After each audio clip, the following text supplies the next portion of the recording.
ಪವಿತ್ರಾಗೆ ಇವತ್ತಾದರೂ ಬಿಡುಗಡೆಯ ಭಾಗ್ಯ ಸಿಗುತ್ತಾ? ಯಾಕಂದರೆ ಈಗಾಗಲೇ ಬೇಲ್ ಸಿಕ್ಕಾಗಿದೆ. ಬೇಲ್ ಸಿಕ್ಕಾದರೂ ಕೂಡ ಕೆಲವೊಂದು ಪ್ರೊಸೀಜರ್ಗಳು ಇನ್ನೂ ಕೂಡ ಆಗಬೇಕು. ಹೀಗಾಗೇ ಆಗಿರಲಿಲ್ಲ. ಇವತ್ತಾದ್ರೂ ಪವಿತ್ರ ಬಿಡುಗಡೆ ಆಗ್ತಾರಾ? ಇನ್ನೂ ಕೂಡ ಆದೇಶದ ಪ್ರತಿ ಜೈಲನ್ನು ತಲುಪಿಲ್ಲ. ಹೈಕೋರ್ಟ್ ಏನು ಜಾಮೀನು ಕೊಟ್ಟಿದೆ, ಆ ಆದೇಶದ ಪ್ರತಿ ಸಿಗಬೇಕು. ಅದರ ಸರ್ಟಿಫೈಡ್ ಕಾಪಿ ಸಿಕ್ಕ ಮೇಲೇ ಬಿಡುಗಡೆಯ ಭಾಗ್ಯ. A1 ಆರೋಪಿ ಪವಿತ್ರ ಗೌಡ, ಎಲ್ರಿಗೂ ಕೂಡ ಬೇಲ್ ಸಿಕ್ಕಿದೆ. ಹೀಗಾಗೇನು ಅಂತಂದರೆ ಪವಿತ್ರ ಇವತ್ತು ಸಂಜೆ ಒಳಗಡೆಗೆ ಬಿಡುಗಡೆ ಆಗಬಹುದು ಅನ್ನುವಂಥ ಮಾಹಿತಿ ಇದೆ. ಸರ್ಟಿಫೈಡ್ ಕಾಪಿ 57ನೇ ಸೆಷನ್ ಕೋರ್ಟ್ಗೆ ಸಲ್ಲಿಕೆ ಆಗಬೇಕು. ಅದಾದ ಮೇಲೆ ಬಿಡುಗಡೆಯ ಭಾಗ್ಯ ಸಿಗುತ್ತೆ.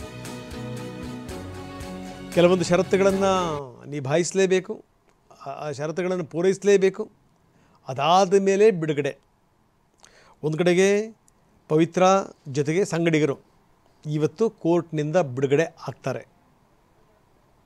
ಸೊ ಮುಂದಿನ ಬೆಳವಣಿಗೆಗಳೇನು ಅಂತ ನೋಡಬೇಕು. ಯಾಕಂದರೆ ಇದಾದಮೇಲೆ ಸುಪ್ರೀಂ ಕೋರ್ಟ್ಗೆ ಹೋಗಬೇಕು ಅಂತ ಕೂಡ ಒಂದು ಚಿಂತನೆ ನಡೀತಾ ಇದೆ ವ್ಯವಸ್ಥೆಯಿಂದ.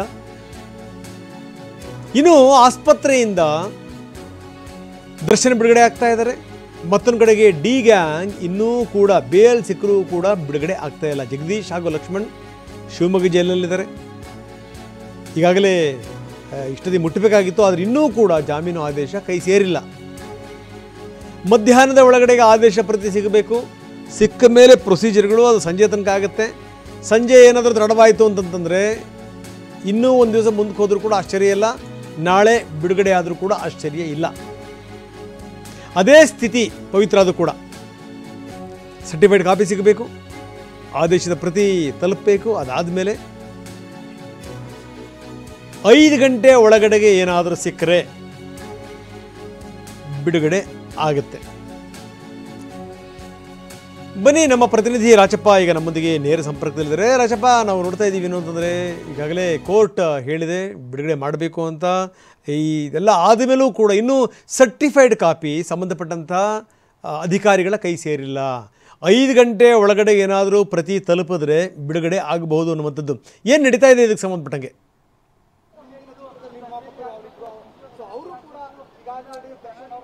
ರಂಗನಾಥ್, ಬೆನ್ನು ನೋವಿನಿಂದಾಗಿ ಮಧ್ಯಂತರ ಜಾಮೀನನ್ನ ಪಡೆದುಕೊಂಡು ಬಿಜೆಎಸ್ ಆಸ್ಪತ್ರೆಯಲ್ಲಿ ಚಿಕಿತ್ಸೆ ಪಡೆಯುತ್ತಿರುವಂತಹ ರೇಣುಕಾ ಸ್ವಾಮಿ ಕೊಲೆ ಪ್ರಕರಣದ A2 ಆರೋಪಿ ದರ್ಶನ್ಗೆ ಈಗ ರೆಗ್ಯುಲರ್ ಬೇಲ್ ಕೂಡ ಮಂಜೂರಾಗಿರುವಂತದ್ದು. ಈ ಹಿನ್ನೆಲೆಯಲ್ಲಿ ಕೋರ್ಟ್ ವಿಧಿಸಿರುವಂತಹ ಒಂದಿಷ್ಟು ಷರತ್ತುಗಳನ್ನ ಈಗಾಗಲೇ ಅವರ ಪರ ವಕೀಲರು ಪೂರೈಕೆ ಮಾಡಬೇಕಾಗತ್ತೆ. ಬಳ್ಳಾರಿ ಜೈಲಿಗೆ ಹೋಗಿ ಆ ಎಲ್ಲಾ ಪ್ರೊಸೀಜರ್ ಅನ್ನ ಮುಗಿಸಿದ ಬಳಿಕವಾಗಿ ಅವರು ಬಿಜೆಎಸ್ ಆಸ್ಪತ್ರೆಯಿಂದ ಡಿಸ್ಚಾರ್ಜ್ ಆಗುವಂತಹ ಸಾಧ್ಯತೆ ಇರುವಂತದ್ದು. ಇವತ್ತು ಏನಾದರೂ ಸಂಜೆ ಒಳಗೆ ಏನು ಬೇಲ್ ಪ್ರಕ್ರಿಯೆ ಎಲ್ಲವೂ ಕೂಡ ಮುಕ್ತಾಯ ಆಗಿದ್ದೆ ಆದ್ರೆ ಬಹುಶಃ ಇವತ್ತು ಬಿಜೆಎಸ್ ಆಸ್ಪತ್ರೆಯಿಂದ ನಟ ದರ್ಶನ್ ಡಿಸ್ಚಾರ್ಜ್ ಆಗುವಂತಹ ಸಾಧ್ಯತೆ ಇದೆ. ಇಲ್ಲ ಅಂದ್ರೆ ಬಹುಶಃ ನಾಳೆ ಡಿಸ್ಚಾರ್ಜ್ ಆಗಬಹುದು ಅನ್ನುವಂತ ಒಂದಿಷ್ಟು ಮಾಹಿತಿಗಳು ಪೊಲೀಸ್ ಮೂಲಗಳ ಜೊತೆಗೆ ಇಲ್ಲಿ ಸ್ಥಳೀಯ ಪೊಲೀಸರಿಂದಲೂ ಕೂಡ ಸಿಗ್ತಾ ಇರುವಂತದ್ದು. ಅದರ ಹೊರತಾಗಿ ಬಿಜೆಎಸ್ ಆಸ್ಪತ್ರೆ ಏನಿದೆ ಅಲ್ಲಿ ಅವರ ಸಂಬಂಧಿಕರಾಗಿರಬಹುದು, ಜೊತೆಗೆ ಸ್ನೇಹಿತರು, ಜೊತೆಗೆ ಅವರ ಮನೆಯಲ್ಲಿ ಕೆಲಸ ಮಾಡಿಕೊಂಡಿರುವಂತಹ ಜನರು ಎಲ್ಲರೂ ಕೂಡ ಬಂದು ಬಿಜೆಎಸ್ ಆಸ್ಪತ್ರೆಯ ಹಿಂಭಾಗ ಏನಿದೆ ಅಲ್ಲಿಂದ ಆ ಹಿಂಭಾಗದ ಡೋರ್ನಿಂದ ಅವರಿಗೆ